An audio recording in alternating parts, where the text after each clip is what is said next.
अस्सलामुअलैकुम, welcome to novels narrative. कैसे हैं आप सब? उम्मीद करती हूँ कि खैर व आफ़ियत से होंगे। जी, तो आज हम स्टार्ट करने जा रहे हैं अपने नॉवल के एपिसोड नंबर 7, लेकिन उससे पहले अगर आपने चैनल सब्सक्राइब नहीं किया, तो जल्दी से चैनल सब्सक्राइब कर लें, बेल आइकन दबा लें ताकि हर आने वाली नई वीडियो आपको मिलती रहे। लाइक, कमेंट और शेयर करना मत भूलें, ठीक है? तो चलिए हम स्टार्ट करते हैं। उसे अच्छा लगा था उसका तरीका अपनी मोहब्बत जताने का। वो खुलकर अपने प्यार का इज़हार नहीं करती थी, लेकिन उसके नींद में होने का सोचकर वो उसे बेहद खुश कर गई थी। उसकी यही अदा तो उसे पागल करती थी। आज अपने मासूमाना अंदाज से उसने दारम साईं को मज़ीद अपना दीवाना कर दिया था। ये क्या है सिनान साईं? वो फ्रेश होकर बाहर आई तो अचानक सिनान साईं ने शरारत से आह भरी, जिस पर वो शर्मा कर नज़रें चुराती आईने के सामने आ रुकी। जब नज़र ड्रेसिंग टेबल पर रखे टिकट पर पड़ी, ये हनीमून ट्रिप के टिकट से जाना, मैं लेकर जा रहा हूँ तुम्हें इस ज़ालिम समाज से दूर, जहाँ कोई हमें एक-दूसरे से अलग नहीं कर पाएगा, जहाँ मैं हूँगा, तुम होगी और नारान कागान के खूबसूरत नज़ारे। उसे अपने हिसार में लेते हुए उसे बताकर उसके चेहरे की रौनक देखने लगा। क्या सच में हम नारान और कागान जाने वाले हैं? या अल्लाह, आपने पहले क्यों नहीं बताया? खूबसूरत पहाड़ पर बहते झरने, कितनी खूबसूरत जगह है वहाँ। हाय कितना मज़ा आएगा। हम कब जा रहे हैं? वो खुशी से उससे पूछने लगी। हम बहुत जल्द जा रहे हैं जाना, बल्कि कल शाम को हमने यहाँ से रवानगी करनी है और इंशाल्लाह वहाँ पहुँचकर तुम अपनी सारी मनपसंद जगह पर घूम पाओगी। जहाँ तुम्हारा दिल चाहेगा वहाँ ले जाएगा तुम्हारा आशिक तुम्हें। उसकी गर्दन पर बेसाख्ता अपने लब रखते हुए वो मज़ीद उसे खुद में कैद करने लगा। उसके इरादे जानकर ज़रनिश ने फ़ौरन फ़ासला कायम किया था, जिस पर सिन्नान ने उसे घूर कर देखा था। ये फ़ासला बनाना बंद करो बेगम, मैं जब तक चेंज करके आता हूँ तब तक मेरा इंतज़ार करो। बाकी बातें वो एक दूसरे के बेहद करीब करेंगे। वो बात की जानिब इशारा करते हुए शरारत से बोला तो ज़रनिश ने मुस्कुराकर नज़रें चुरा लीं। वो उसकी शरारती नज़रों से बुरी तरह से घबरा जाती थी, तभी तो वो उसे मज़ीद तंग करता था। इसी छोड़ उसे छोड़कर वो चेंज करने गया ही था कि पीछे उसका फ़ोन बजने लगा। पता नहीं सिन्नान साईं को कितना वक़्त लगेगा। अंदर से पानी गिरने की आवाज़ आ रही थी, जबकि बार-बार बजता फ़ोन उसे अपनी जानब मुतवज्जो कर रहा था। उसने उसका मोबाइल उठाकर नंबर देखा तो नंबर सेव नहीं था। जो भी कोई है उसे बता देती हूँ कि सिन्नान साईं मसरूफ़ हैं, बाद में फ़ोन कर लें। मुसलसल छठी बार फ़ोन बजने पर उसने फ़ोन उठाने का फ़ैसला किया। उसने यस का बटन प्रेस करते फ़ोन कान से लगाकर सलाम किया ही था कि पीछे से अचानक किसी ने फ़ोन छीन लिया। उसने घबराकर पीछे मुड़कर देखा तो सिनान उसके पीछे खड़ा था। उसके हाथ में मोबाइल था। वो जल्दी से मोबाइल फ़ोन बंद करता मोबाइल बेड पर फेंक चुका था। क्यों उठाया तुमने फ़ोन? खबरदार जन्नत, जो तुमने मेरी पर्सनल कॉल अटेंड की। मुझे इस चीज़ से नफ़रत है। कुछ चीज़ों के लिए मैं किसी तरह की नरमी बर्दाश्त नहीं करूँगा। हर चीज़ की एक अलग जगह है और मेरे मोबाइल से तुम्हारा कोई लेना-देना नहीं है। खबरदार जो आज के बाद तुमने मेरे फ़ोन को हाथ लगाया। सिनान साईं, वो बार-बार कॉल 1000 बार आए तब भी तुम्हारा कोई लेना-देना नहीं है। उसके परेशानी से कहने पर वो उसकी बात काटते हुए बेहद गुस्से से गरजा। मेरे फ़ोन से तुम्हारा कोई लेना-देना नहीं है। इस पर कॉल आए या किसी का मैसेज आए, मैं तुम्हें देखने की इजाज़त नहीं देता। आई मेरी बात तुम्हें समझ में? वो अब भी बेहद सख्ती से बोल रहा था। जी, ज़रनिश ने भीगे लहजे में बड़ी मुश्किल से ये लफ्ज़ अदा किया। सिनान का यूँ गुस्सा होना उसे बुरी तरह से हर्ट कर गया था। इतनी ज़रा-सी बात पर इतनी सख्ती से कोई भला कैसे डाँट सकता है? जबकि सिनान साईं मज़ीद कोई भी बात किए बिना वहाँ से नीचे चला गया। जबकि ज़रनिश को इस वक़्त बहुत ज़्यादा रोना आ रहा था। शादी के तीसरे ही दिन वो सिनान साईं से इस तरह की उम्मीद तो हरगिज़ नहीं करती थी। उसका दिल अब तक धक-धक कर रहा था। साहिर साईं की गुर्बत ने उसे सारी रात सोने ना दिया। उसका इतने पास आना और फिर उसकी उस हरकत ने उसे घबराहट का शिकार कर दिया था। उसका दिल बुरी तरह से लरज़ रहा था। उसने जिस तरह से अपनी शिद्दत का लम्स उसके लबों पर छोड़ा था, उसे तो सोचकर ही खुद से शर्म आने लगी थी। उसने जिस तरह उसकी कमर को कैद करके अपने करीब किया था, उसके हाथ का लम्स अब तक अपनी कमर पर महसूस हो रहा था। वो अपनी ही सोचों में गुम थी जब सना अंदर दाखिल हुई। वो भी पिछले कुछ दिनों से बहुत ज़्यादा परेशान थी। लेकिन आज जब फूफो साईं वापस गई थी, वो काफ़ी रिलैक्स हो गई थी। क्या बात है लड़की, तुम इतनी खामोशी और शराफ़त से बैठी हो, खैर तो है? वो एक नज़र उसे देखती सवाल करने लगी। ज़ाविश का यूँ बैठना कोई छोटी-सी बात तो ना थी। सनअद्दी फ़र्ज़ करें अगर कोई आपके लिप्स पर छोड़ो यार, अभी मैं मूड में नहीं हूँ ब्यूटी टिप्स देने के। वो बात ख़त्म करती उसके करीब से उठने लगी जब ज़ाविश ने अचानक उसका हाथ थाम लिया। नहीं, मैं ब्यूटी टिप्स नहीं माँग रही। मैं ये कह रही हूँ कि अगर कोई आपके लिप्स को अपने लिप्स से लॉक कर अस्तग़फ़िरुल्लाह लड़की, दिमाग ख़राब हो गया है तुम्हारा? कहाँ से देखा है तुमने ये सब कुछ? सना बेहद गुस्से से उसकी बात काटते हुए पूछने लगी। देखो मेरी जान, हर चैनल मत देखा करो। ख़ासकर इंडियन और इंग्लिश चैनल तो बिल्कुल बंद करो। करवा देने चाहिए। इस केबल नेटवर्क से बच्चियों का दिमाग ख़राब हो रहा है और कुछ नहीं। और ये सब कुछ नहीं देखना चाहिए। इसे किस करना कहते हैं और ये सब करने से लड़की प्रेग्नेंट हो सकती है। उसे डके छुपे अल्फाज में समझाने लगी। क्या मतलब, किस करने से बेबी हो जाता है? हैरानगी से देखते हुए पूछने लगी तो सना ने हाँ में सर हिलाया, जिस पर जाविश की बोलती बंद हो चुकी थी। दिमाग पे बस एक ही सोच सवार थी, क्या वो प्रेग्नेंट है? धर्मसाई के उठने से पहले वो तैयार होकर नीचे आ गई थी। उसे जगाने की गलती उसने हरगिज़ नहीं की थी, क्योंकि वो जान चुकी थी कि धर्मसाई रोमांस के मामले में कुछ ज़्यादा ही आगे है और वो इस चीज़ में उसका मुकाबला हरगिज़ नहीं करना चाहती थी, क्योंकि वो जानती थी कि धर्मसाई की शिद्दतों का मुकाबला करना उसके बस से बाहर है। कुछ मामलों में वो सिर्फ अपने दिल की ही सुनता था। वो नीचे आई तो बाबा साईं ने उसे अपने पास बुला लिया। आओ बेटा साईं, ये टिकट्स रात को आ गए थे। सिन्नान साईं तो अपने टिकट ले गया था, लेकिन दारम साईं आया नहीं, इसलिए मैंने अपने पास रख लिए थे। आज शाम अपनी तैयारी मुकम्मल कर लेना, तुम और दारम साईं कश्मीर रवाना होने वाले हो। मैंने सोचा कि शादी के बाद थोड़ा एक दूसरे के साथ घूम फिर कर अच्छे से एक दूसरे को समझ लो, एक दूसरे के साथ वक्त गुजारो, अपनी आने वाली नई ज़िंदगी को खुशहाल बनाओ और खुश रहो। तुम्हें खुश देखकर तुम्हारा बाप जीता है। वो उसे अपने सीने से लगाते बेहद मोहब्बत से बोले तो वो भी खुशी से उनके हाथ से टिकट लेने लगी। मैं दारम साईं को बता के आऊँ? न जाने क्यों उसे दारम के साथ जाने का सोचकर बहुत ज़्यादा खुशी हो रही थी। ठीक है मेरा बच्चा, जाओ जाकर बता के आओ। उसकी खुशी देखते हुए वो मुस्कुराकर बोले तो वह जल्दी से खुशी-खुशी अपने कमरे की जानिब जाने लगी। दर कमरे के अंदर दाखिल हुई तो दारम को आईने के सामने खड़े अपने भीगे बालों को तौलिए से पोंछते हुए देखा। उसके कसरती वजूद पर कोई शर्ट नहीं थी। इस वक्त वो तौलिए और ट्राउज़र में मलबूस था। उसे जागते देखकर नूर को और भी ज़्यादा खुशी हुई थी। वह तकरीबन भागते हुए उसके पास आई थी। उसके बच्चों जैसा अंदाज़ देखकर वो दिलकशी से मुस्कुराता उसे अपनी बाहों के मजबूत हिसार में कैद कर चुका था। जानम साईं, इतनी खुशी किस बात की है कि आप खुद मेरी पनाहों में चली आई हैं? उसे खुद में कैद करते हुए वो बेसाख्ता उसके रुखसार पर अपने लब रख चुका था। उसे इतने करीब महसूस करते हुए ऐसा एहसास हुआ कि वो बिना शर्ट के खड़ा है। उफ़ दारम साईं, आपने कपड़े तक नहीं पहने। उसे दूर होते हुए बोली, लेकिन दारम ने उसे खुद से दूर न जाने दिया, जबकि उसके अंदाज़ पर वो मुस्कुराने पर मजबूर हो गया था। तो जानम साईं, हम में कौन-सा कोई पर्दा है कि तुम्हारे सामने कपड़े पहनना ज़रूरी होंगे? उसे अपने बेहद करीब किए, अब उसे तंग करने लगा। हाँ, तो इसका ये मतलब नहीं है कि आप कमरे में यूँ नंगे घूमेंगे। कम से कम बंदा शर्ट तो पहन कर रखता है। कोई ज़रूरत नहीं है अपने सिक्स पैक्स की नुमाइश करने की। उसके सीने पर हाथ रखे वो उसे खुद से दूर करने की नाकाम कोशिश कर रही थी, जबकि उसके अंदाज़ और इन बातों पर वो सिर्फ़ मुस्कुराए जा रहा था। मैं कौन-सा पूरी दुनिया के सामने नुमाइश कर रहा हूँ, ये नुमाइश भी सिर्फ़ तुम्हारे लिए है जानम साईं। उसके चेहरे को ऊपर करते वो शिद्दत से भरपूर अंदाज़ में उसके लबों को अपने लबों से चूमता उसे मज़ीद खुद में कैद करता अपने सीने में छुपा गया। हम कश्मीर जा रहे हैं जनाब, घूमने के लिए, उसे टिकट दिखाते हुए बोली, जबकि उसके चेहरे की खुशी देखकर मुस्कुराया था। हाँ जानम साईं, मैंने ही ऑर्डर करके मँगवाए थे ये टिकट्स, लेकिन मुझे लगा था कि तुम कश्मीर की बजाय कहीं फ़ॉरेन कंट्री जाना पसंद करोगी हनीमून के लिए। लेकिन मुझे कश्मीर बहुत ज़्यादा पसंद है और मैं यही चाहता था कि हम हनीमून के लिए कश्मीर जाएँ। लेकिन तुम्हारी खुशी देखकर मुझे लग रहा है कि तुम भी यही चाहती हो। वो उसका चेहरा अपने हाथों में लिए बोला, तो दर ने फ़ौरन हाँ में सर हिलाया था, जिस पर दारम ने मुस्कुराते हुए उसके माथे पर लब रखे। अच्छा चलें, हम नीचे चलते हैं, वो उसका हाथ थामते हुए बोली। थोड़ी देर के बाद चलते हैं, उसे अपनी बाहों में लिए उसे करीब करता प्यार से बोला और उसके लबों पर झुकने ही लगा था कि अचानक दर का फ़ोन बज उठा। जब तुम मेरे पास होती हो तो ये फ़ोन बंद रखा करो। कॉल काटो, वो सख्ती से बोला। मॉम का फ़ोन है। वो स्क्रीन की जानब देखते जैसे उससे मुआज़त कर रही थी, लेकिन दारम को उसकी बात बिल्कुल अच्छी ना लगी। तभी तो उसके हाथ से मोबाइल छीनते हुए अगले ही लम्हे उसे ज़मीन पर पूरी शिद्दत से फेंक चुका था कि अब फ़ोन के टुकड़े-टुकड़े हो चुके थे। अपनी मॉम को बोल देना कि अब वो तुम्हें मेरे फ़ोन पर कॉल किया करें, क्योंकि मेरे शौहर को बेवजह की डिस्टर्बेंस पसंद नहीं है। उसके बालों को अपनी मुट्ठी में कैद करता, उसे बिना कुछ भी कहने का मौका दिए उसके लबों को अपने लबों की दस्तस में ले चुका था। उसकी सांसों में अपनी सांसें जज़ब करता वो उससे अलग हुआ। नूर हैरानगी से ज़मीन पर पड़े अपने फ़ोन को देखने लगी। आपने मेरा फ़ोन तोड़ दिया, वो बेयकीनी से उसे देखते हुए बोली, जबकि उसकी नज़रों में खुमार देख वो नज़रें चुरा गई थी। वो मेरे काम में दखल-अंदाज़ी कर रहा था और मुझे तुम्हारे और अपने दरमियान कोई चीज़ बर्दाश्त नहीं होती। वो बिना शर्मिंदा हुए बोला तो नूर उसे घूर कर रह गई। क्या मतलब है आपका? वो बेजान सी चीज़ हम दोनों के दरमियान कहाँ से आ गई? मैं अपनी मॉम से राब्ता करना चाहती हूँ, उनसे बात करना चाहती हूँ और आपने फ़ोन ही तोड़ दिया। उसे सचमुच में दुःख हो रहा था। अगर तुम्हारी मॉम को तुम्हारी ज़रूरत महसूस हुई तो वो मेरे फ़ोन पर फ़ोन करके तुमसे बात कर लेगी, लेकिन हनीमून ट्रिप के दौरान मैं किसी तरह की डिस्टर्बेंस बर्दाश्त नहीं करूँगा। तुम्हारी मॉम को पता नहीं कैसे पता चल जाता है कि मैं तुम्हारे आस-पास कहीं हूँ, इसी वक्त फ़ोन करने लगती हैं और मुझे इस चीज़ से गुस्सा आता है। हनीमून से वापस आने के बाद मैं तुम्हें फ़ोन ले दूँगा, लेकिन वहाँ तुम्हारा सारा ध्यान मुझ पर रहना चाहिए। इसलिए अपनी मॉम को समझा देना कि हनीमून ट्रिप के बाद वो तुम्हें फ़ोन कर सकती हैं, लेकिन सुबह 10 बजे से लेकर शाम 5 बजे के दौरान। मेरी बात समझ में आई? मैं अब अब तुम पैकिंग करो, तब तक मैं अपना काम ख़त्म करके आता हूँ। आज शाम हमें यहाँ से निकलना है। वो आहिस्ता से उसका गाल थपथपाता अपना गुस्सा उसके लबों पर निकाल कर नीचे जा चुका था, जबकि दर अब ज़मीन पर बैठी अपने मोबाइल के टुकड़े इकट्ठे कर रही थी। मोबाइल की क्या गलती थी? इस बेचारे को क्यों तोड़ा?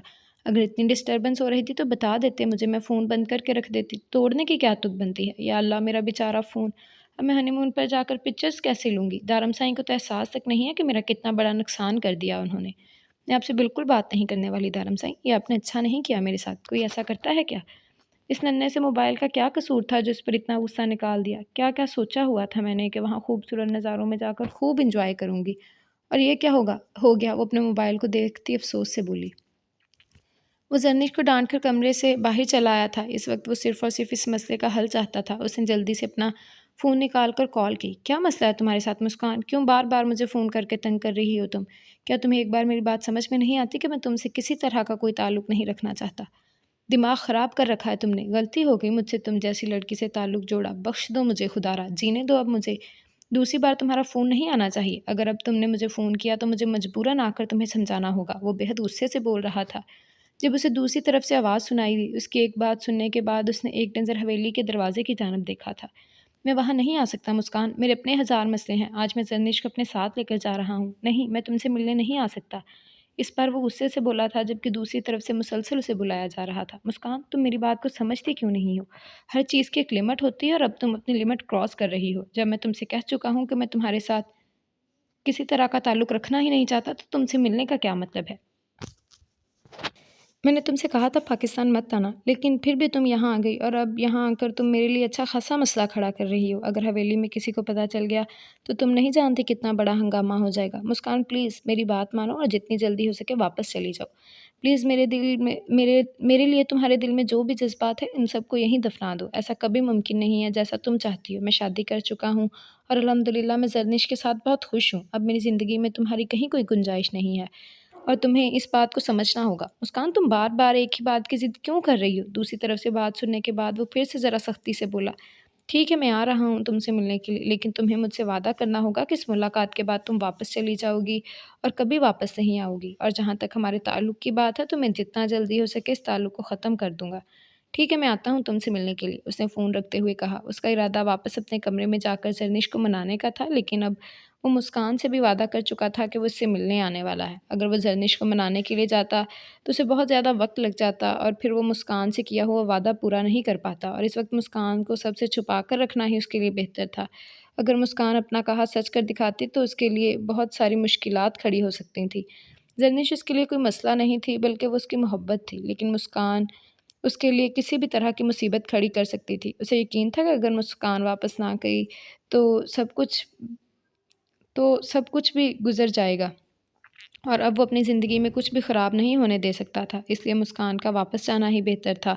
इस वक़्त गुज़रने से ज़्यादा मुस्कान से मिलना अहम था। इसीलिए वो बिना अपने कमरे में गए वहीं से मुस्कान से मिलने के लिए निकल गया था। क्या मुझे सना दी को बता देना चाहिए कि मैं प्रेग्नेंट हूँ? वो अपनी ही सोचों में गुम न जाने कहाँ खोई हुई थी। हाँ, बता देना चाहिए, वही तो मेरी मदद करेंगी। खुद से पूछे गए सवाल का उसने खुद ही जवाब दिया। लेकिन अगर उन्होंने किसी और को बता दिया तो? नहीं, नहीं बताती उनको, इतना बड़ा रिस्क नहीं ले सकती। उन्होंने तो रूसा की बर्थडे पार्टी वाली बात भी सबको बता दी थी कि मैं मिलाद पे नहीं बल्कि उसकी बर्थडे पार्टी पर गई थी। ये इतबार के काबिल नहीं है, मुझे किसी और को इतबार में लेना होगा, लेकिन किसको? उसे अपनी सोचों के घोड़े दौड़ाए। नूर? सबके बारे में सोचते हुए उसे नूर का ख़्याल आया तो उसकी आँखें चमक उठी। हाँ, मुझे नूर से बात करनी चाहिए, उसे ही सब कुछ बता देती हूँ, वो मेरी मदद कर सकती है। इस मामले में सना दी पर बिल्कुल यकीन नहीं किया जा सकता, ये मुझे फंसा देंगी। वो वहीं बैठी खुद से ही बातें कर रही थी। कभी-कभी मुझे लगता है ज़ाविश, तुम्हें बीमारी हो गई है। जब से तुम्हारा निकाह हुआ है तुम खुद से बातें करने लगी हो। अगर तुम्हें हर वक़्त किसी से बातें करनी हैं तो मुझसे कहो, मैं साहिर अद्दा से तुम्हारे लिए सिफ़ारिश करके अच्छा-सा मोबाइल मँगवा लेती हूँ। फिर तुम दोनों बैठकर करना प्यार मोहब्बत भरी बातें करना। निकाह में जायज़ है यार, अच्छा ही है, तुम दोनों एक-दूसरे को समझ जाओगे, आगे जाकर तुम्हारे लिए काफ़ी आसानी होगी और तुम्हारा डर भी कम हो जाएगा। वो बेहद शरारत से उसे देखते हुए बोली। आपको सच में लगता है कि उस गज़ीले नशे से फ़ोन पर बात करूँगी? वो उसे देखते हुए सवाल करने लगी। अगर आपको ऐसा लगता है तो बिल्कुल गलत लगता है। हाँ, मुझे मोबाइल का शौक़ है और यूनिवर्सिटी में जाते ही मुझे मेरा अपना मोबाइल मिल जाएगा, तो सिफ़ारिश की ज़रूरत नहीं है। फ़िलहाल मैं इस लैपटॉप से अपना काम चला सकती हूँ। कम अज़ कम मोबाइल हासिल करने के लिए उस वज़ीले ने शई का फंदा गले में डालना ज़रूरी नहीं है, उसे घूरते हुए बोली, जिस पर सना ने तहम्मुल से उसकी पूरी बात सुनकर हाँ में सर हिलाया था।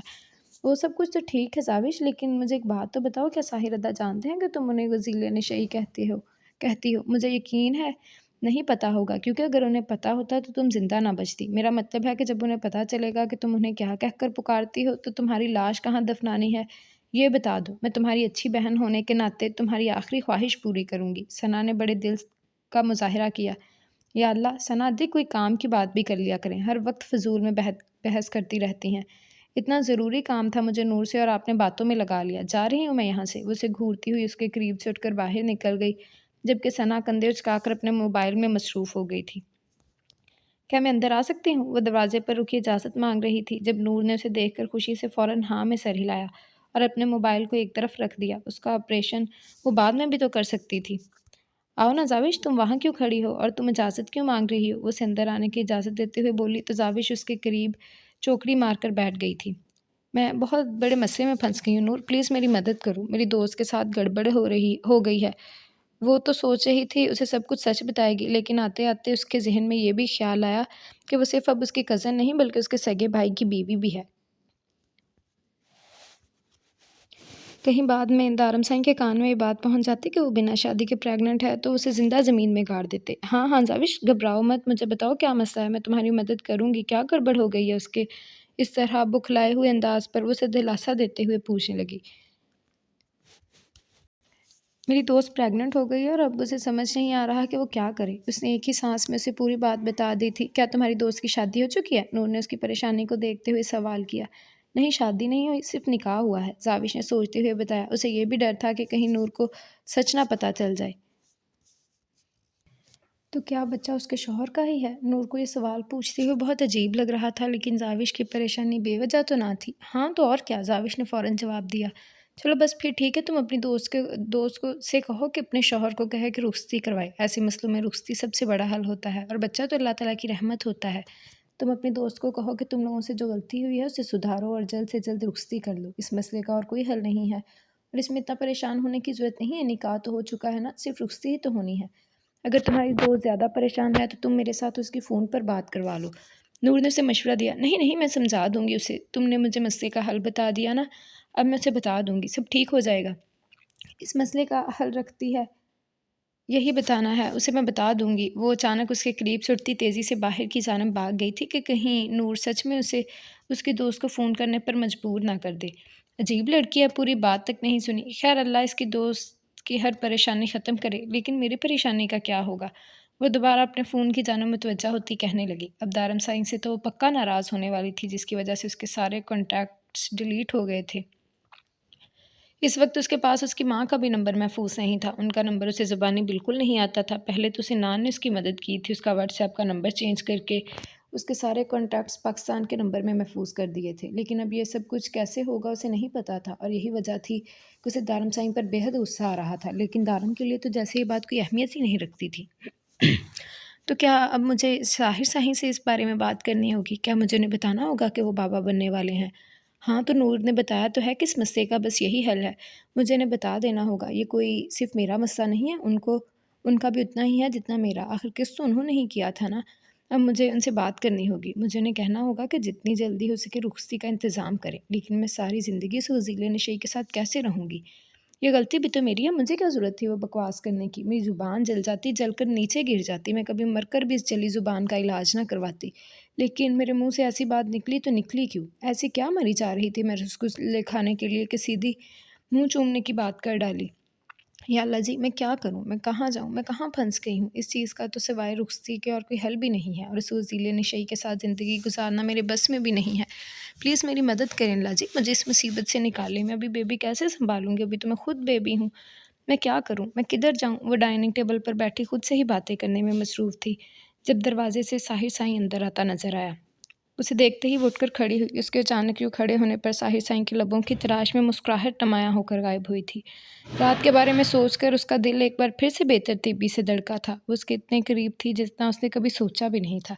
कल रात जानबूझकर उसने उसे किस किया था क्योंकि वो अपने ख्वाब को सच करना चाहता था। वो जानता था कि वो सचमुच में सिगरेट से ज़्यादा नशीली है या सिर्फ ख्वाब में ही नखरे दिखा रही थी। वो आहिस्ता-आहिस्ता कदम उठाता उसकी जानिब जा रहा था जबकि उसे अपनी तरफ आते देखकर जाविश को घबराहट होने लगी थी। आई अम्मा सईं, उसने हवा में आवाज़ दी और भागती हुई सीढ़ियाँ चढ़ गई। जबकि ताई अम्मा सईं सामने किचन में काम कर रही थी। उसकी स्पीड देखकर एक बार फिर से मुस्कुरा दिया। उसके शर्माने का अंदाज़ थोड़ा अलग था लेकिन अच्छा था। कम से कम साहिर साईं को तो बहुत अच्छा लगा था। वो उसके पीछे जाने का सोच ही रहा था कि सिन्नान साईं घर में दाखिल हुआ। हो गई जाने की तैयारी सिन्नान साईं? वापसी कब तक है? वो सोफ़े पर बैठा था, उससे पूछने लगा। पता नहीं ज़रनिश ने तैयारी मुकम्मल की होगी या नहीं। मुझे तो एक ज़रूरी काम था जिसकी वजह से मुझे बाहर जाना पड़ गया। अभी जाता हूँ, कमरे में पूछता हूँ, उससे सोचते हुए कहा। वो जानता था कि ज़रनिश उससे खफ़ा है। वो भी ज़रूरत से ज़्यादा ही उस पर सख्ती कर गया था, जबकि ऐसी कोई बात थी भी नहीं। उसकी बीवी थी, हक रखती थी उसके बारे में सब कुछ जानने का। उसे इतनी सख्ती नहीं बरतनी चाहिए थी। वो तो इसे डिस्टर्ब ना करने के ख़्याल से ही फ़ोन उठा रही थी। लेकिन अगर वो ये फ़ोन उठा लेती तो पता नहीं बात कहाँ से कहाँ निकल जाती। वो इस मसले को ज़रनिश की पहुँच से दूर ही रखना चाहता था। वो जल्द से जल्द इस मसले को जड़ से ख़त्म कर देना चाहता था। ज़रनिश के साथ गुज़रे इन कुछ दिनों में ही वो उसके लिए बेहद अज़ीज़ हो गई थी। अब उसकी ज़िंदगी में किसी दूसरी की जगह नहीं थी और अब वो यही बात उस पर ज़ाहिर करने के लिए गया था। वो चाहता था कि वो ये किस्सा यहीं पर तमाम कर दे, उसकी खबर तक ज़रनिश के कानों तक ना जाए। लेकिन क्या ऐसा मुमकिन हो पाएगा? क्या वो ज़रनिश से ये सब कुछ छुपा पाएगा? क्या ये सब कुछ छुपाना आसान था? कमरे में कदम रखते ही दर मुंह फुलाई बैठी थी। उसके नाराज़ होने का मतलब पहले तो वो समझ ही नहीं पाया। फिर उसे याद आया कि जाते हुए तो वो सचमुच में उसके साथ काफ़ी बड़ा जुल्म कर गया था। हाँ, लेकिन वो इस जुल्म को जुल्म समझता ही कहाँ था। जानम साईं, मैं तुम्हें रास्ते में मनाने की अपनी तरफ से मुकम्मल कोशिश करूँगा। अगर तुम्हारा दिल किया तो तुम मान जाना, और अगर नहीं भी और अगर नहीं तो भी मान जाना, क्योंकि मैं कश्मीर के बेहद खूबसूरत रोमांटिक मौसम में तुम्हारी नाराज़गी बर्दाश्त करने के बिल्कुल मूड में नहीं हूँ। चलो अब जल्दी से नीचे चलो, गाड़ी तैयार है, हमारी फ़्लाइट 6 बजे की है। अगर वक्त पर निकलेंगे तो एयरपोर्ट पहुँच जाएंगे। जल्दी करो। वो बैग उठाकर उसे कहता कमरे से चला गया था, जबकि नूर का मुंह बन गया। उसकी नाराज़गी की तो कोई अहमियत ही नहीं थी कि उसे मनाने के लिए कुछ भी नहीं करने वाला था। ये जानकर नूर को काफ़ी बड़ा सदमा हुआ था। मेरी नाराज़गी से कोई फ़र्क नहीं पड़ता, मतलब कि मुझे नया फ़ोन नहीं मिलेगा। ये तो नहीं चलेगा। पता नहीं कश्मीर कितना खूबसूरत होगा और मैं कश्मीर की एक-एक जगह को अपने मोबाइल के कैमरे में कैद करूँगी। नहीं दारम साईं, आप मेरे साथ इतनी बड़ी नाइंसाफ़ी नहीं कर सकते। आपको मुझे फ़ोन लेकर देना ही पड़ेगा। वो उठकर जल्दी से अपना दुपट्टा उठाती नीचे की जानिब चली गई थी, जहाँ सब लोग ही बाहर बैठे हुए थे, जबकि दारम अपना सामान गाड़ी में रख रहा था। घर से वो चारों एक साथ निकलने वाले थे, जबकि ज़रनिश और सिन्नान साईं पहले कागान और नारान जाने वाले थे, जबकि दर और दारम साईं दोनों कश्मीर पहले जाने वाले थे। दोनों का रूट अलग-अलग था क्योंकि वो दोनों ही एक-दूसरे की डिस्टर्बेंस की वजह नहीं बनना चाहते थे। वो नीचे आकर सबसे मिलने लगी तो सिन्नान भी ज़रनिश के पास कमरे में जाने लगा। एक तो उसका मूड चेक करना था कि किस हद तक ख़राब है, और दूसरा उसे मनाने के लिए भी तो कुछ ना कुछ करना ही था। और वो हनीमून पर उसे मना ही लेगा, उसे पूरा यकीन था। लेकिन वो इतनी बेमोल तो ना थी कि वो उसकी नाराज़गी को बिल्कुल कोई अहमियत ही ना देता। डार्लिंग, अभी तक तुम यहीं खड़ी अपना आप सँवार रही हो, गाड़ियाँ आ गई हैं। चलो, अब हमारे पास ज़्यादा वक़्त नहीं है। ये घायल करने वाले अंदाज़ तुम वहाँ जाकर अपना लेना, और वहाँ जितना चाहे तैयार हो जाना। तुम्हारे सर के साईं को कोई मसला नहीं है, लेकिन अभी के लिए ये नाज़ो-नज़ाकत उधार रख लो और जल्दी से नीचे चलो। सब लोग बाहर ही हैं। उसे शीशे के सामने खड़ा देखकर वो उससे पास आता, उसे अपनी बाहों में कैद किए बेहद मोहब्बत से बोला था। उसके मोहब्बत भरे अंदाज़ पर ज़रनिश ने कोई जवाब ना दिया, बस हाँ में सर हिला दिया। उसका इस कदर सीरियस मूड इस बात की गवाही था कि वो उससे बेहद नाराज़ है। वो बिना कुछ भी बोले बाहर की जानिब जाने लगी थी, जब उसकी खामोशी ने सिन्नान के दिल को उदास कर दिया। सुबह के लिए नाराज़ हो? उसकी खामोशी पर वो अचानक से उसका हाथ थामता उसे अपनी जानिब खींच चुका था। नहीं तो इसमें नाराज़ होने वाली क्या बात है? मुझे आपका फ़ोन नहीं उठाना चाहिए था। मुझे खुद भी सोचना चाहिए कि इंसान की हज़ार पर्सनल चीज़ें होती हैं। शादी हो जाने का मतलब ये तो नहीं कि हर चीज़ में इंटरफेयर किया जाए। शायद मैं ज़रूरत से ज़्यादा ही आप पर हक जताने लगी हूँ, लेकिन आप फ़िक्र ना करें, मैं आइंदा मुकम्मल एहतियात करूँगी। मैं हद से आगे नहीं जाऊँगी। उसे जवाब देती बाहर जाने लगी थी, जब सिन्नान ने उसका चेहरा अपने हाथों में थामते हुए उसके माथे पर अपने लब रखे थे। नहीं मेरी जान, तुम हर चीज़ में इंटरफेयर करने का हक रखती हो। वो मुझे ये एहसास नहीं हुआ कि कब मेरा लहजा इतना तल्ख़ हो गया। मेरा दिमाग ख़राब हो जाता है ना कभी-कभी। I am sorry. मेरा मकसद तुम्हें हर्ट करना नहीं था ज़निश। मैं तुमसे बेहद मोहब्बत करता हूँ। मैं जानता हूँ सुबह तुम मेरी वजह से हर्ट हुई हो। मैं बहुत बुरा हस्बैंड हूँ यार। अभी नई-नई शादी है ना, हर चीज़ को शायद हैंडल नहीं कर पा रहा, इसीलिए फ़िज़ूल में तुम पर गुस्सा हो गया। I am really really sorry. अगर तुम कहती हो तो मैं कान पकड़ कर सॉरी करता हूँ। वो अपने कान पकड़े हुए मोहब्बत से बोला। तो उसके इस अंदाज़ पर ज़रनिश ने मुस्कुराते हुए उसके हाथों को अपने हाथों में थाम लिया। मेरा मतलब ये नहीं था, बस आपका गुस्सा करना मुझे बुरा लगा। अब बेशक मुझे डाँटे मगर इतने ज़ोर से मत डाँटा करें, मुझे बुरा लगता है इस तरह से, कभी मुझे किसी ने नहीं डाँटा। उसे देखते हुए बोली तो सिनान को एक बार फिर से शर्मिंदगी ने आन घेरा था। मैं जानता हूँ मेरी जान, और आज के बाद मुझसे भी ऐसी गलती नहीं होगी। बस अपने सीने से लगातार यकीन दिलाने वाले अंदाज में बोला तो वो भी अपने दिल से हर बुरा ख्याल निकालते पुरसुकून सी आंखें मूंद गई जब अचानक सिनान ने उसे खुद से अलग किया। जाना, हमें नीचे जाना है, बहुत वक्त हो गया है। इससे पहले कि हमें बुलाने के लिए कोई ऊपर आ जाए, बेहतर है कि हम खुद ही अपने रोमांस को खैराबाद कहकर नीचे चलें।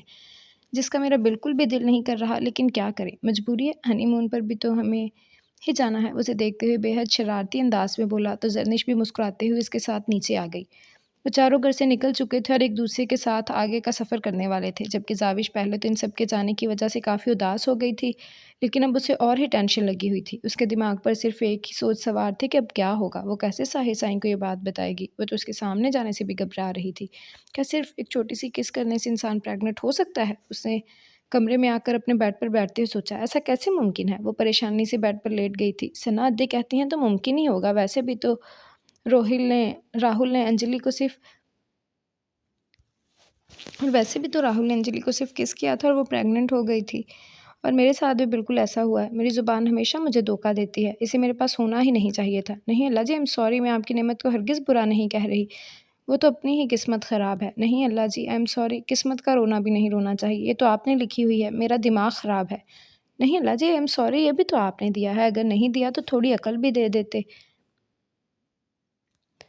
काश मुझे इस वक़्त पता होता कि किस करने से ये सब हो जाएगा। मैं कभी भूल कर भी उन्हें किस ना करने देती। हाय! मैं क्या करूँ? आखिर मेरे साथ ही ये सब क्यों होता है? यहाँ कॉलेज में ट्रिप जाने की तैयारियाँ हो रही हैं और मैं यहाँ अपने मसले लेकर बैठी हुई हूँ। क्या-क्या नहीं सोचा था, ट्रिप पर जाऊँगी, एन्जॉय करूँगी सब दोस्तों के साथ, और यहाँ मेरे साथ ये हो गया। इस मसले का कोई हल निकले तो ट्रिप पर जाने का कोई इंतज़ाम करूँ। आज रात मुझे साहिर साईं से बात करनी पड़ेगी, उन्हें इस बारे में बताना होगा। ये सिर्फ़ मेरा मसला नहीं है, उनका भी है। आज रात मैं उनके कमरे में जाकर उन्हें बता दूँगी और फिर वो जाने और उनका बेबी। मेरा कोई लेना-देना नहीं है इन सब से। उसने खुद ही फ़ैसला करते हुए कहा, अरे!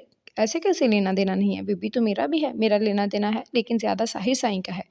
वो कुछ सोचते हुए वापस उठकर बैठ गई। जब दरवाज़े पर दस्तक देती अम्मा साईं अंदर दाखिल हुईं। मेरी जान, नाराज़ हो मुझसे? इसीलिए यहाँ कमरे में आकर बैठ गई हो? उसके पास आते हुए उसे अपने गले से लगाते बेहद मोहब्बत से बोली थी, जबकि उन्हें इस तरह से लाड करते देखकर वो भी खुश हो गई थी।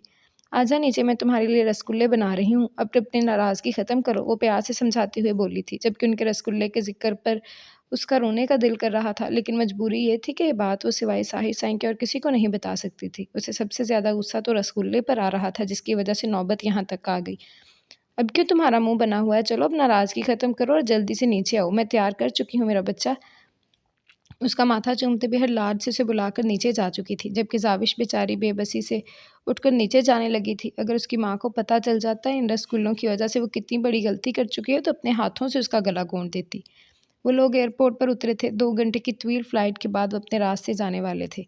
इन दोनों के लिए अलग-अलग गाड़ी आई थी। सिनान साईं का इरादा एक दिन वहीं स्टे करने का था, जबकि दारम साईं अपनी दर को लेकर कश्मीर की खूबसूरत वादियों की जानब निकल चुका था। क्या बात है जानम साईं? क्या अभी तक नाराज़ हो? अब तो मान जाओ यार, ज़रा-सी बात को लेकर इतना क्या मुँह बनाना? अच्छा मुझे सच-सच बताओ, तुम्हें किस बेवकूफ़ ने कहा है कि यूँ मुँह बनाकर बैठे हो, तुम क्यूट लगती हो? जिसने भी बोला है बिल्कुल झूठ बोला है, इस तरह बहुत ही कोजी लगती हो। मुँह सीधा करो अपना। वो उसका गाल खींचते हुए उसे प्यार से मना रहा था। कोजी मतलब? इसका मतलब अच्छा है या बुरा? वो जो कब से मुँह फुलाए बैठी थी, उसके कोजी लफ़्ज़ पर उसे घूरने लगी। यार अब मैं इतना अच्छा नहीं हूँ कि तुम्हें इस लफ़्ज़ का कोई अच्छा-सा मतलब बताऊँगा। इसका मतलब होता है बहुत बुरी और बहुत गंदी लग रही हो। दारम ने पूरी ईमानदारी से सच्चाई बयान की। या अल्लाह, आपने मुझे बुरी और गंदी कहा? अगर इतनी गंदी और बुरी लगती हूँ तो मुझे लेकर ही क्यों आए हो? यहाँ मुझे वापस जाने दें, मुझे जाना ही नहीं है आपके साथ कहीं भी। उसकी जो नाराज़गी कम करने की कोशिश दारम कर रहा था, वो उसके एक लफ्ज़ की वजह से मज़ीद बढ़ गई थी। हाँ, तो कह तो रहा हूँ कि अपना मूड ठीक करो। चलो मैं गोलगप्पे खिलाता हूँ। अब ये मत कहना कि गोलगप्पे किस बला का नाम है। पाकिस्तान की हर लड़की जानती है, बल्कि हर लड़की की फ़ेवरेट होते हैं ये। उसने उसका मूड बहाल करने के लिए ऑफ़र की। मैं कभी गोलगप्पे खाए तो नहीं है, लेकिन अगर ये पूरे पाकिस्तान की लड़कियों की फ़ेवरेट चीज़ है तो फिर यकीनन अच्छी होगी। यही वजह थी कि उसने कोई एतराज़ ना किया। दारम साईं ने गाड़ी सड़क के एक तरफ लगाते हुए ठेले वाले को इशारा किया तो वो फ़ौरन उसके पास भागता हुआ आया था। हाँ छोटे, जल्दी से गोलगप्पे की प्लेट ले आओ और देखना, मेरी बीवी पहली दफ़ा खा रही है तो बहुत अच्छे होने चाहिए। कम से कम इतने अच्छे कि मेरी बीवी दोबारा मुझे कश्मीर लाने की ज़िद करे। उसे देखते हुए बोला तो छोटे ने फ़ौरन हाँ में सर हिलाया। आप फ़िक्र मत करें भाई, मैं इतने अच्छे गोलगप्पे बना कर लाऊंगा कि भाभी खुश हो जाएंगी। वो खुशी से कहता वापस क्या भाग गया था, जबकि दर हैरानगी से उसे देख रही थी। अजीब आदमी है, हम इसे जानते भी नहीं और आपको भाई और मुझे भाभी बना लिया, दर ने हंसते हुए कहा था। डार्लिंग, यही खूबसूरत है हमारे मुल्क की। यहाँ इज़्ज़त देने के लिए एहतराम से कुछ भी बुलाया जाए तो कबूल कर लो। उसे मुस्कुराकर कहा और ठेले वाले का इंतज़ार करने लगा, जो तकरीबन 5 मिनट में हाजिर हो चुका था। ये लें भाई, भाभी के लिए गोलगप्पे तैयार हैं और मैं यकीन से कह सकता हूँ कि भाभी को इतने पसंद आएंगे कि वो बार बार यहाँ आने की ज़िद ज़रूर करेंगी और छोटे गोलगप्पे वाले का ठेला ज़रूर ढूंढेंगी, उसने यकीन से कहा, जबकि दारम प्लेट दर को देते हुए उसे पेमेंट करने लगा। ऐसे नहीं जानम साईं, तुम गलत खा रही हो। ये पानी में डुबोकर इस तरह से खाया जाता है। वो गोलगप्पे को उठाकर खट्टे पानी में डुबोता उसका मुँह पूरा खोलकर गोलगप्पा उसके मुँह में डाल चुका था। Oh my God! It's so खट्टा! उसने एक गोलगप्पा बड़ी मुश्किल से ख़त्म करते हुए अपने मुँह से एक जुमला निकाला, जिस पर दारिम का कहका बेसाख्ता था। जानम साईं, यहाँ आकर अच्छे-अच्छों को अंग्रेज़ी भूल जाती है। तुम क्या चीज़ हो? उसने हँसते हुए कहा। हाँ, ये बहुत मज़े का है, आप भी खाएँ? वो एक गोलगप्पा उसकी तरफ बढ़ाते हुए बोली। क्यों नहीं जानम साईं, तुम अपने हाथों से खिलाओगी तो क्यों नहीं खाऊँगा? वो पहले उसके हाथों पर अपने लब रखते हुए नरमी से उसके हाथों को चूमता उसके हाथों से गोलगप्पा खाने लगा। ये बहुत अच्छे हैं, हम जाते हुए जाविश और सानिया के लिए भी लेकर जाएंगे, उसने खुशी से कहा। जानम साईं, पाकिस्तान का ऐसा कोई एरिया नहीं है जहाँ से गोलगप्पे ना मिलते हों, इसलिए तुम बिल्कुल बेफिक्र होकर खुद खाओ, उन्हें बहुत मिल जाएंगे। वो उसके गाल प्यार से खींचते हुए बोला।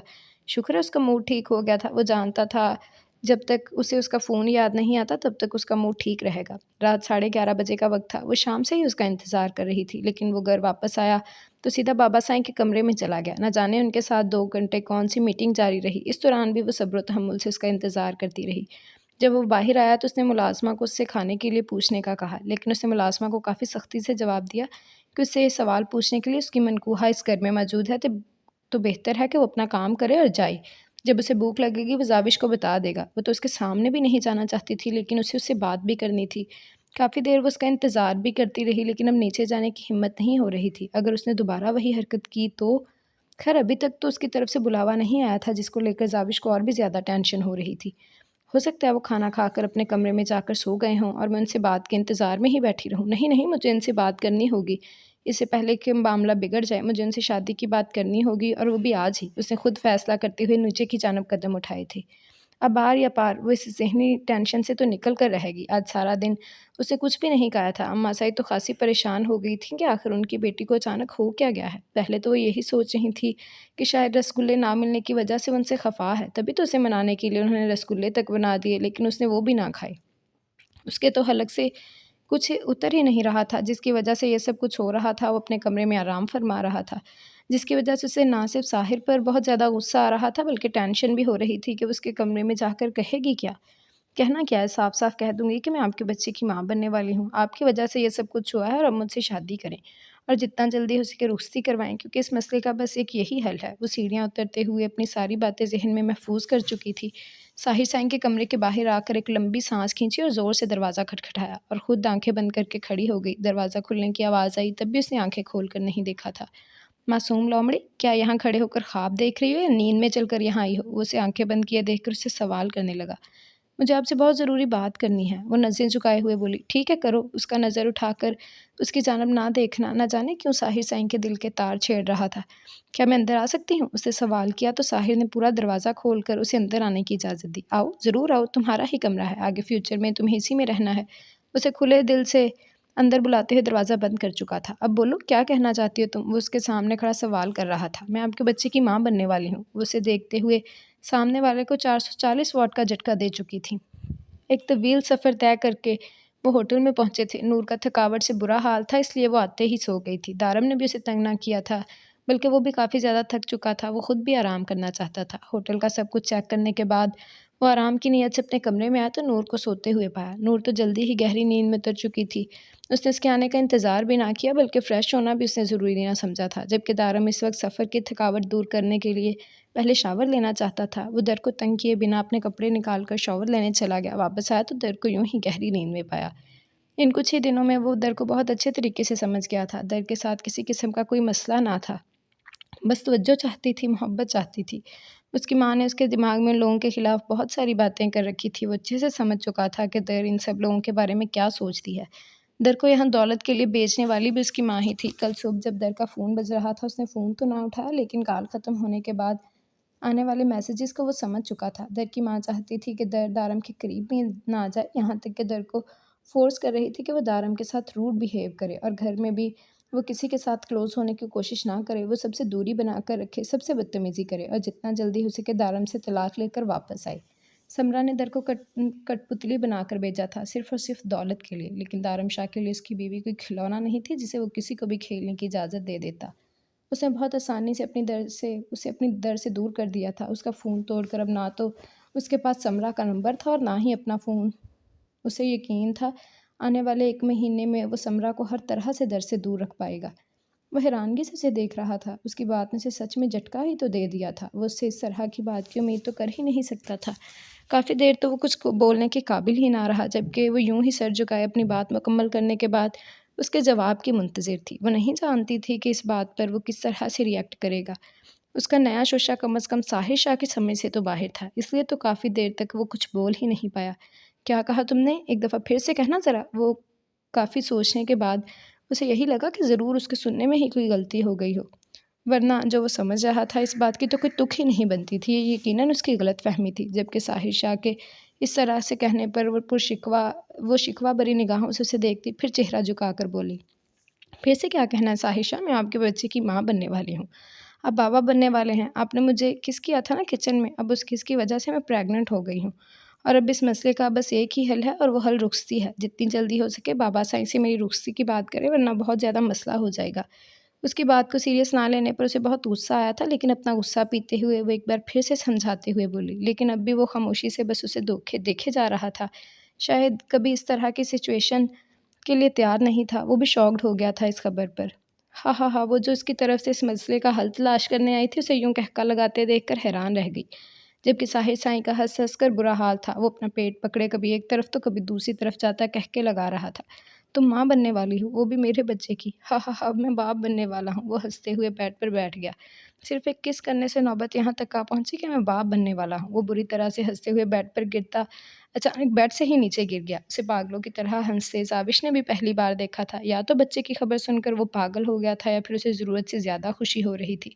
ये बात समझना ज़ाविश के दिमाग के बस से बाहर था। उसे समझ ही नहीं आ रहा था कि वो अपनी कैफ़ियत किस तरह के से उसके सामने बयान करे। वो इतनी ज़्यादा परेशान थी जबकि वो हँस रहा था।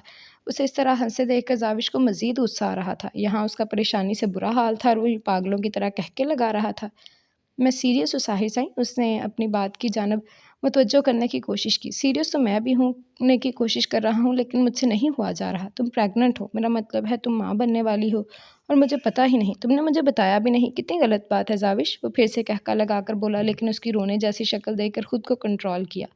खैर ये सारी बातें तो बाद की हैं। तुम पहले मुझे ये बताओ कि तुम्हें किस अक्लमंद ने ये बताया कि किस करने से लड़की प्रेग्नेंट हो जाती है? वो बड़ी मुश्किल से अपनी हंसी पर कंट्रोल करने की कोशिश करते हुए बोला, सना दी ने बताया। उसे फ़ौरन जवाब दिया था, जिस पर साहिर ने हाँ में सर हिलाया, जबकि मुँह से एक और कहका फूटने की मुकम्मल तैयारी में था। क्या तुम्हें किसी ने ये नहीं बताया कि बच्चे फ़रिश्ते लेकर आते हैं? मतलब कि रात को फ़रिश्ते किसी वक़्त आते हैं और एक प्यारी-सी बच्ची या एक प्यारे से बच्चे को तकिए के पास रखकर चले जाते हैं। मतलब कि अल्लाह की तरफ से तोहफ़ा होता है। वो उसे देखते हुए बोला तो आगे से ज़ाविश ने उसे घूर कर देखा।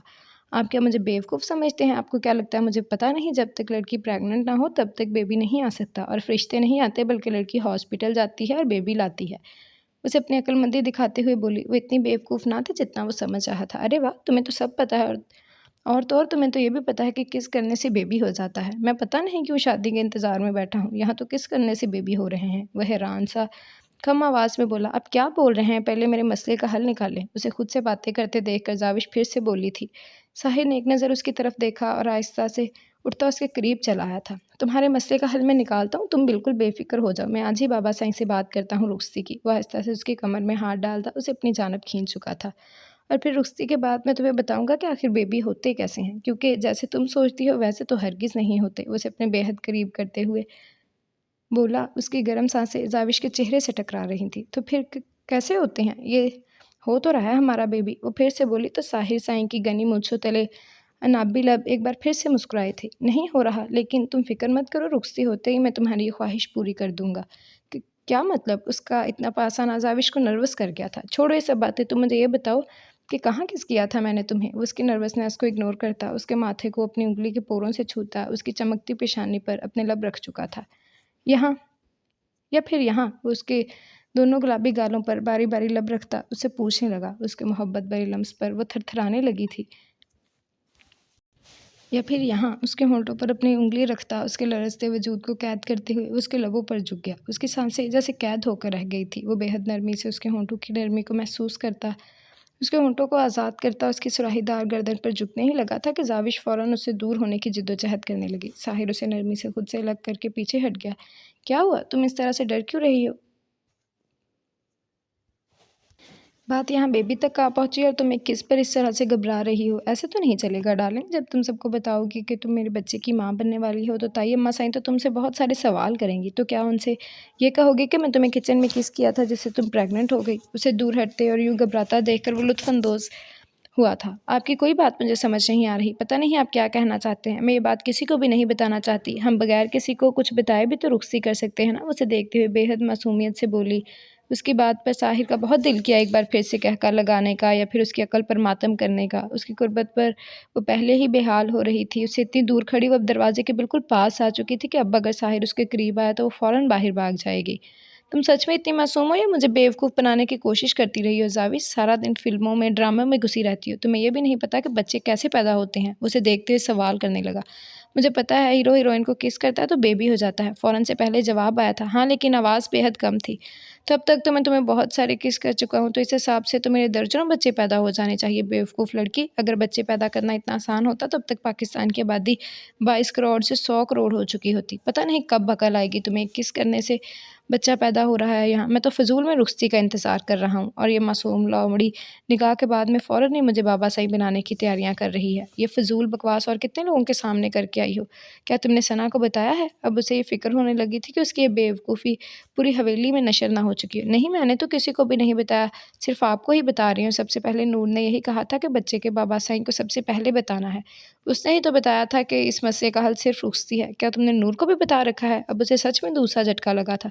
नहीं, नहीं, उसको मैंने बताया कि मेरी सहेली का मसला है। अब इतनी बेवकूफ़ थोड़ी हूँ कि मैं अगर वो अद्दा साईं को बता देती तो अद्दा साईं मुझे ज़िंदा ज़मीन में गाड़ देते। उसने फ़ौरन जवाब दिया था। शुक्र है अल्लाह पाक का। उसने दोनों हाथ उठाकर आसमान की जानब देखा था और अब उसकी जानब देखते हुए आगे बढ़कर उसका हाथ थामा और उसे बेड पर बिठाया था। यहाँ बैठकर मेरी पूरी बात सुनो और बहुत गौर से सुनो। बच्चे इस तरह से पैदा नहीं होते। किस करने से कुछ नहीं होता और तुम बिल्कुल भी प्रेग्नेंट नहीं हो। इसलिए अपने दिमाग से ये सारी फ़िज़ूल सोचें निकाल कर अपनी पढ़ाई पर ध्यान दो और अब अगर आगे कभी तुम्हें इस तरह का कोई भी दौरा पड़े तो सना और नूर के पास जाने की बजाय तुम मेरे पास आना, क्योंकि इस मसले का हल मैं तुम्हें दूँगा और कोई नहीं। आई मेरी बात समझ में? उसे देखते हुए पूछने लगा तो ज़ाविश ने पहले तो शुक्र की साँस ली क्योंकि वो प्रेग्नेंट नहीं थी और फिर फ़ौरन हाँ में सर हिलाया। साहिर बहुत अच्छे तरीके से समझ रहा था उसकी कंडीशन को। वो एक छोटी-सी किस को पता नहीं कौन-सा मतलब निकाल चुकी थी। इसमें कसूर उसका नहीं था। पहले तो अभी उसकी उम्र भी नहीं थी ये सारी बातें समझने वाली और अम्मा सईं से छुप-छुपा कर ड्रामे और फ़िल्में देखकर जितना उसे समझ में आ रहा था, इस हिसाब से वो अपनी तरफ से ठीक ही थी। अपनी ज़िंदगी को वो इतनी ही हद तक सीरियस लेती थी जितनी एक एफ़ए की स्टूडेंट ले सकती है। चलो अब उठो यहाँ से और जाओ अपने कमरे में, जाकर आराम करो। अच्छा ख़ासा दिमाग हिला कर रख दिया है। वहाँ से जाने की इजाज़त देते हुए बोला। वो फ़ौरन उठकर बाहर निकलने लगी, जबकि जाते-जाते ही उसकी ज़ुबान में खुजली ज़रूर हुई थी। थैंक यू सो मच अल्लाह जी, मुझे बेबी नहीं होने वाला। अभी तो मैं खुद बेबी हूँ, मैं बेबी कैसे सँभालूँगी? उसकी बड़बड़ाहट साहिर की समाअतों से टकराई तो उसके लबों पर एक बार फिर से मुस्कुराहट आ गई। उस बेबी का बचपना तो मैं दूर करूँगा। उस इस बेबी का बचपना तो मैं दूर करूँगा। एक बार रुखसती तो हो जाए, वो बेड पर लेटते हुए बोला। तो एक बार फिर से ध्यान उसकी बातों पर चला गया। कमरे की फ़िज़ा में एक बार फिर से उसका पुरकशिश कहका बुलंद हुआ था। मेरी मासूम लोमड़ी। ज़रनिश थोड़ी देर पहले ही अम्मा साईं से बात करके अब आईने के सामने तैयार होती बेड के पास आई थी जहाँ सिनान कब्ज़े से अपने करीब आने का इशारा कर रहा था। उसके पास आते हुए ज़रनिश ने आहिस्ता से अपना सर उसके सीने पर रखा। सिनान ने उसके गिर्द अपना घेरा मज़बूत करते हुए उसके माथे पे अपने लब रखे। सिनान साईं, हम घूमने कब जाएँगे? कि उनका तीसरा दिन था यहाँ आए, लेकिन सिनान को तो रोमांस से ही फुर्सत नहीं थी। उसे कहीं घुमाने लेकर जाता। यहाँ आने के बाद वो उसे आस-पास के कुछ करीबी इलाके ही दिखा कर लाया था। जाना कल ही तो गए थे। अब क्या सिर्फ़ घूमने-फिरने में ही टाइम बर्बाद करेंगे? मैं तो चाहता हूँ यहाँ से वापस आते हुए हम खुशखबरी लेकर जाएँ और एक तुम हो जो मुझसे दूर भागने के बहाने ढूँढती रहती हो। बहुत गलत बात है। इस तरह से तो हमारे घर में नन्हे मेहमान आने में बहुत वक़्त लग जाएगा। उसे अपनी बाहों के हिसार में कैद किए उसे बेड पर लेटाता वो उसके नाज़ुक वजूद पर झुका था, जबकि उसकी इन्हीं हरकतों की वजह से वो आगे से कुछ भी बोल नहीं पाती थी। उसकी शर्म-ओ-हया उसे पूरी तरह से बेबस कर देती थी। वो चाहकर भी उससे अपनी बात मनवा नहीं पाती थी। सिनान बारी-बारी उसके नकूश को रबों से छूता उसे अपनी मजबूत हिसार में कैद कर चुका था। वो जानबूझकर उसे कहीं भी बाहर लेकर नहीं जाना चाहता था क्योंकि उसे पता था कि मुस्कान की बात मानने की बजाय उसके पीछे-पीछे तक यहाँ आ पहुँची है। वो जानता था कि मुस्कान का मकसद अब सिर्फ़ और सिर्फ़ ज़रनिश तक पहुँचकर उसे सब कुछ बता देना था और वो अपना पास्ट कभी भी ज़रनिश के सामने नहीं खोल कर रखना चाहता था। वो अपनी ज़िंदगी में बेहद मुतमईन और खुश था। वो नहीं चाहता था कि ज़रनिश इस सब के बारे में कुछ भी जाने, जबकि अपना फ़ोन भी वो बंद कर चुका था। वो हर तरह से मुस्कान से दूर रहना चाहता था। वो जानता था कि वो हकीकत से भाग नहीं पाएगा। आज नहीं तो कल सारी हकीकत सामने आ जाएगी। लेकिन वो इससे पहले ही ज़रनिश को इत्मीनान में ले लेना चाहता था। वो खुद ही उसे शादी की रात सब कुछ बता देना चाहता था, लेकिन ज़रनिश ने उसे रोक दिया था। उस दिन तो वो मुतमिन हो गया था, लेकिन अब मुस्कान की धमकियों ने उसे बेहद परेशान कर दिया था। और मुस्कान किस तरह की लड़की है, वो बहुत अच्छे तरीके से समझता था। अब उसे मुस्कान से पहले सब कुछ खुद ही हैंडल करना था, जिसके लिए काफ़ी मुश्किल था। वो मुस्कान का साया भी अपनी खुशहाल ज़िंदगी में नहीं पड़ने देना चाहता था। उसकी आँख खुद पर झुके दारम साईं की गर्म सांसों की महक से खुली थी। वो उसके चेहरे के नकूश को अपने लबों से छू रहा था। उसकी घनी मूँछों की चुभन उसे डिस्टर्ब कर रही थी। रात ना जाने कौन-सा वक़्त था, वो उसे अपने साथ ना जाने कौन-कौन सी जगह दिखा कर लाया था। डिनर के बाद वापसी पर वो अच्छी-खासी थकी हुई थी। दारम ने उसे सोने के लिए मना भी किया था, लेकिन कमरे में आते ही वो गहरी नींद में उतर गई। वो जब कमरे में आया तो वो सो रही थी। पहले तो उसने उसे डिस्टर्ब ना किया, बल्कि अपने मोबाइल पर मसरूफ़ रहा। फिर उसने टीवी ऑन करते हुए खुद को उसे तंग करने से रोकने की भरपूर कोशिश की, लेकिन खुद पर इतना कंट्रोल करने के बावजूद भी वो अपने आप को उसके करीब जाने से रोक नहीं पाया था। उसका महकता वजूद उसे पूरी तरह से मदहोश कर रहा था। वो समझ सकता था कि दर काफ़ी थक गई है, लेकिन वो भी क्या करता। पिछले 3 दिन से वो मुसलसल सिर्फ़ उसे खुश रखने की कोशिश कर रहा था।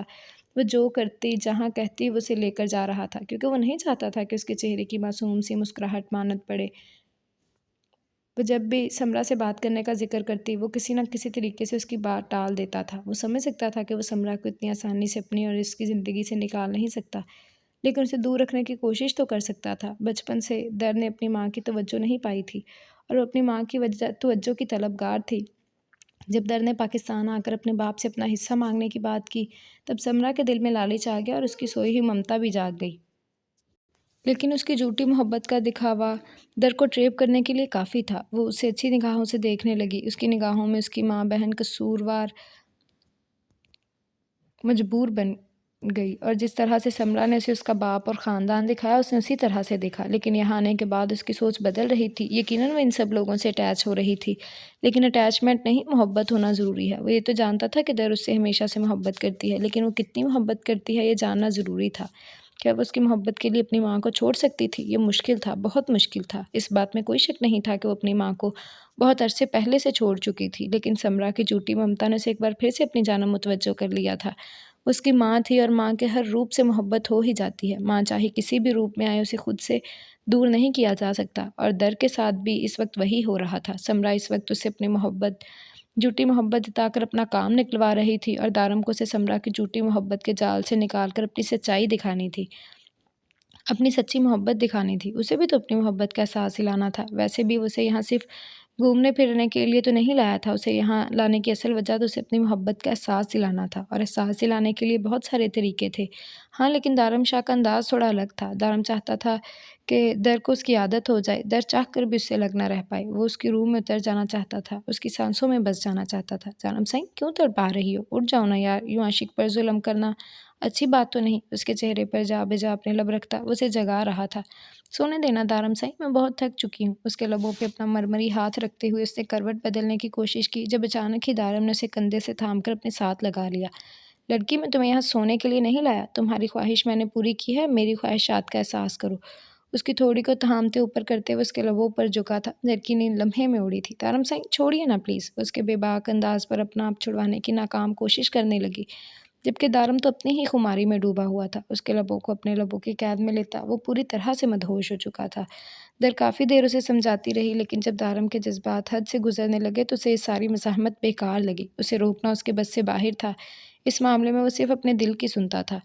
उसके लबों का आज़ाद छोड़ते हुए उसकी गर्दन पर अपने लब बेलगाम छोड़ चुका था। उसके अंदाज़ में शिद्दत थी। रफ़्ता-रफ़्ता उसकी बाजू में कैद खुद को इस दुनिया की सबसे खुशकिस्मत लड़की महसूस कर रही थी, जिसका शौहर उसकी गुर्बत के लिए, उसकी तवज्जो के लिए कुछ भी कर सकता था। उसकी सारी मज़ाहमतें बेकार जा रही थीं। खुद को नाकाम पाते हुए उसने अपने आप को दारम के हवाले कर दिया। उसके हारने पर दारम ने उसकी गर्दन से सर निकाल कर उसके चेहरे को देखा और फिर आंख दबाता शरारत से मुस्कुराते हुए उसके लबों पर झुक गया, जबकि उसकी कुर्बत में पिघलते हुए दर्द ने शर्माते हुए अपना आप उसके सीने में छुपा लिया। उसकी आंख खुली तो कमरे में रोशनी थी। इस वक्त वो पूरी तरह से दारम की पनाहों में कैद थी। वो बिना शर्ट के गहरी नींद में सो रहा था। दर्द ने एक नज़र उसके सोए हुए चेहरे पर डाली। इस वक्त माथे पर बिखरे बालों में वो बेहद दिलकश लग रहा था। दर्द ने मुस्कुराते हुए उसकी घनी लंबी खूबसूरत पलकों को देखा था। वो सोते हुए भी बेहद पुरकशिश लगता था। उसे देखा था कल वो जिस जगह घूमने गए थे वहाँ बहुत सारी लड़कियां बार बार उसे देख रही थीं। उसे बहुत अजीब महसूस हो रहा था। तभी तो उसने दारम को वहाँ से चलने के लिए कहा, लेकिन अजीब लड़कियां थीं, दूर तक घूम घूम कर उसे देखती रही। यहाँ तक कि उनमें से एक लड़की तो बार बार दारम की तवज्जो हासिल करने के लिए इशारा भी कर रही थी। उसे तो तभी दारम का हाथ थाम कर उसका चेहरा जकड़कर अपनी तरफ करके उसे ये बताने की कोशिश की थी दारम एक मैरिड इंसान है, लेकिन शायद वो लड़की ज़रूरत से ज़्यादा बेवकूफ़ थी या उसे फ़र्क ही नहीं पड़ता था इस बात से। लेकिन दर को फ़र्क पड़ता था, इसलिए तो वो दारम को वहाँ से अपने साथ वापस ले आई थी। वापस आने के बाद उसका मूड काफ़ी ज़्यादा ख़राब था, लेकिन डिनर करते हुए जब दारम ने कहा कि उसे सब पता है कि उसका मूड ख़राब उस लड़की की वजह से हुआ है जिसे इशारा कर रही थी, तो उसे झटका लगा था। मतलब कि वो जानता था कि वहाँ कोई लड़की उसे अपनी तरफ मुतवज्जा करने की कोशिश कर रही है, लेकिन इसके बावजूद भी दारम उसे इग्नोर करता रहा। दारम ने उसे कहा था कि उसे कोई फ़र्क नहीं पड़ता ऐसी लड़कियों की सोच से या उनके तरीक़ों से। उसे इस बात से फ़र्क पड़ता है कि उसकी बीवी उस पर कितना यकीन करती है और उसे अपनी तरफ मुतवज्जो रखने के लिए क्या कुछ कर सकती है।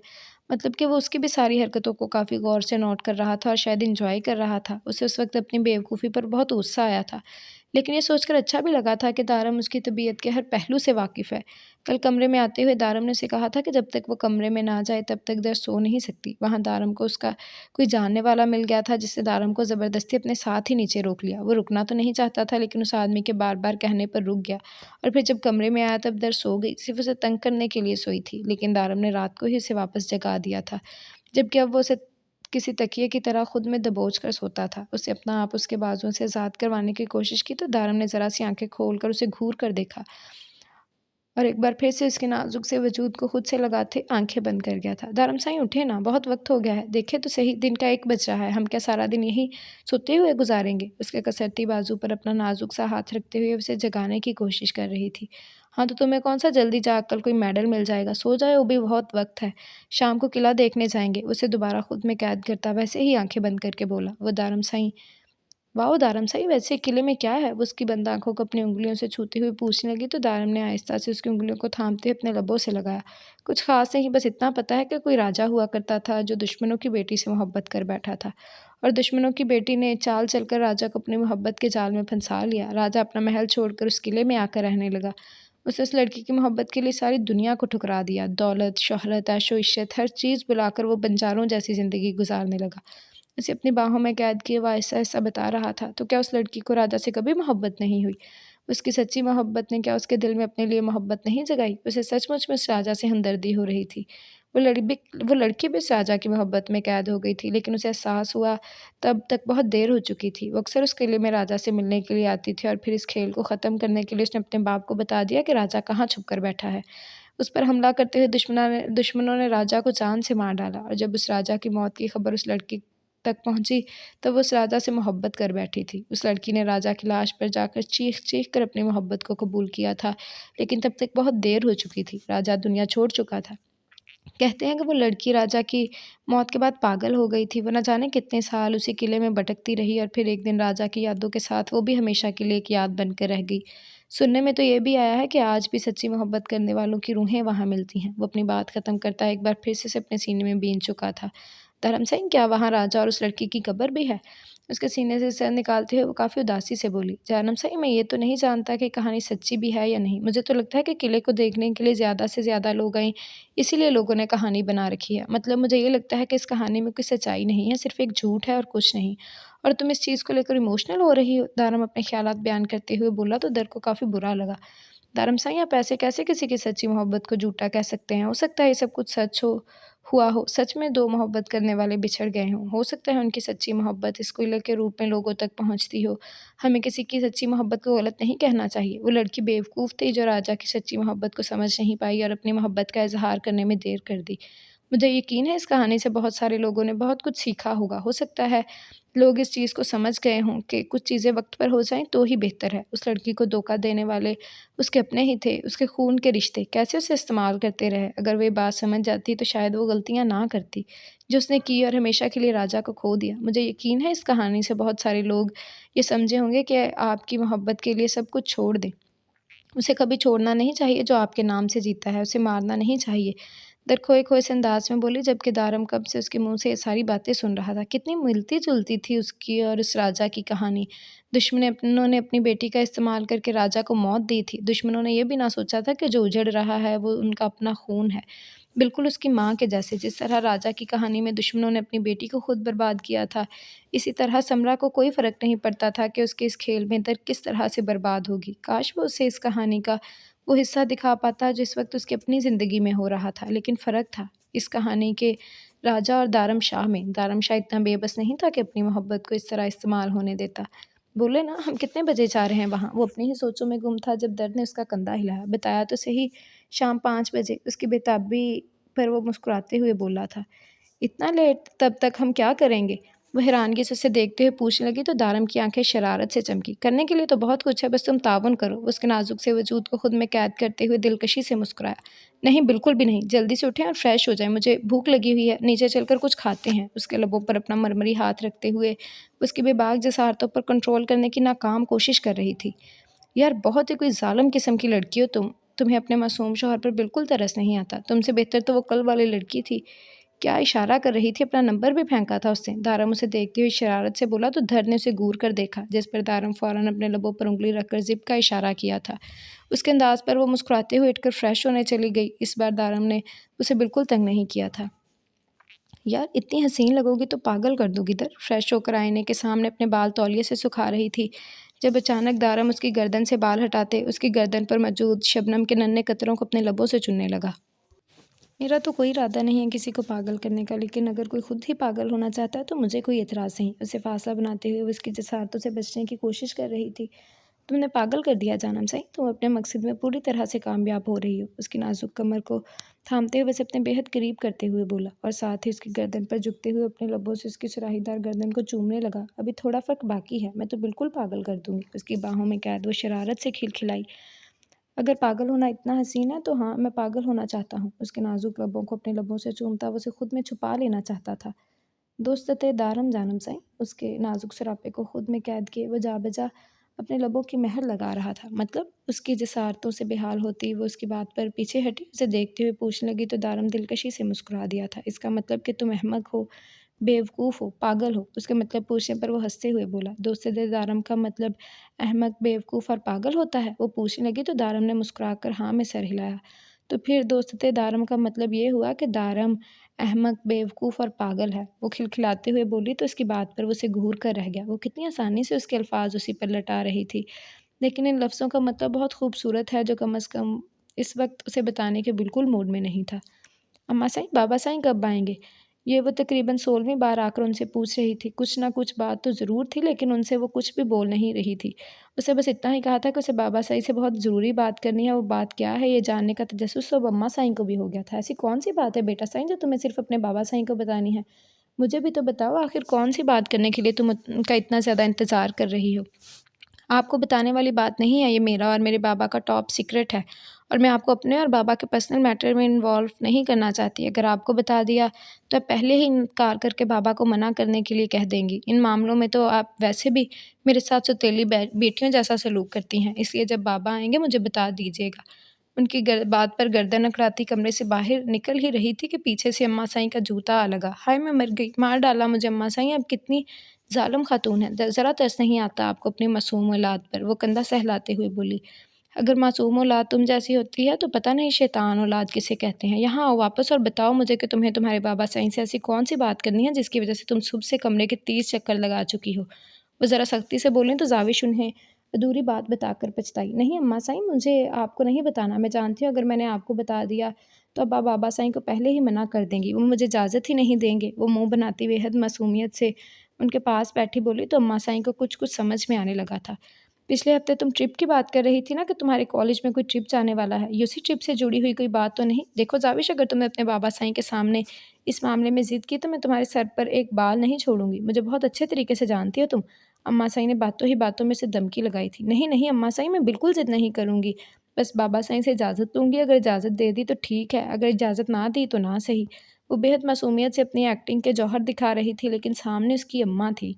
अम्मा साईं जानती थी ज़ाविश इतनी जल्दी हार मानने वालों में से नहीं है, वो इजाज़त लेकर ही दम लेगी। एक तो असगर शाह उसके मामले में नरम दिल के मालिक थे, छोटी होने का खूब फ़ायदा उठाती थी। असगर शाह दारम और ज़रनिश के मामले में जितने संजीदा थे, उसके मामले में उतने ही नरम। ज़ाविश की पैदाइश पर उन्होंने असगर शाह का वो रूप देखा था जो बाकी दोनों बच्चों के वक़्त ना देख पाईं। उसके तो उन्होंने वो लाड भी उठाए थे जिसका ज़रनिश और दारम नाम भी ना लेते थे। तुम उनके सामने ज़िक्र भी नहीं करोगी और अब हर बात पर ज़िद मत किया करो ज़ावी, अब निकाह हो चुका है तुम्हारा। अपने शौहर के मिज़ाज को समझो।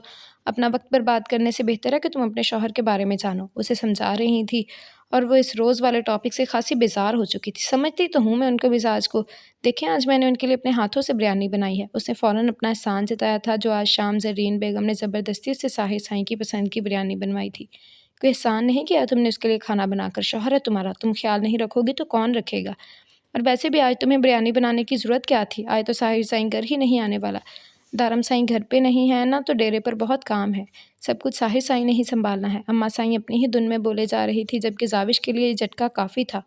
उसके 3 घंटे की मेहनत के जवाब में से ये खबर सुनने को मिली थी कि जिसके लिए उसने इतनी मेहनत की 3 घंटे बाद की वो घर आने वाला ही नहीं है। जी, तो ये थी हमारी एपिसोड नंबर 7। उम्मीद करती हूँ कि आपको पसंद आई होगी। अपनी राय का इज़हार ज़रूर कीजिएगा कि एपिसोड नंबर 7 कैसी लगी। आपकी राय का इंतज़ार रहेगा। तो अब हम इंशाल्लाह मिलेंगे कल एपिसोड नंबर 8 के साथ। आपकी राय का इंतज़ार रहेगा और आपका सरप्राइज़ आप लोगों को मिल चुका है 2 के सब्सक्राइबर्स का। तो बहुत-बहुत शुक्रिया जिन्होंने आप लोगों ने मेरा साथ दिया, मुझे सपोर्ट किया। आगे भी आप सबके साथ और सपोर्ट की ही मुझे ज़रूरत है। उम्मीद करती हूँ कि आप ऐसे ही मेरे साथ जुड़े रहेंगे। तो आपको मज़े-मज़े के नॉवेल्स इंशाल्लाह मिलते रहेंगे। उस नावल पे भी अपनी राय का इज़हार ज़रूर कीजिएगा कि आपको 2 के सरप्राइज़ पे जो मैंने नॉवल दिया है, वो आई थिंक 4.5 घंटे की वीडियो है, तो आप लोग लास्ट में बताइएगा कि आपको वो कैसा लगा। और इस एपिसोड पे भी आपकी राय का इंतज़ार रहेगा। अब हम मिलेंगे इंशाल्लाह कल नए एपिसोड के साथ। तब तक के लिए दुआओं में याद रखिएगा। इजाज़त दें। अल्लाह हाफ़िज़।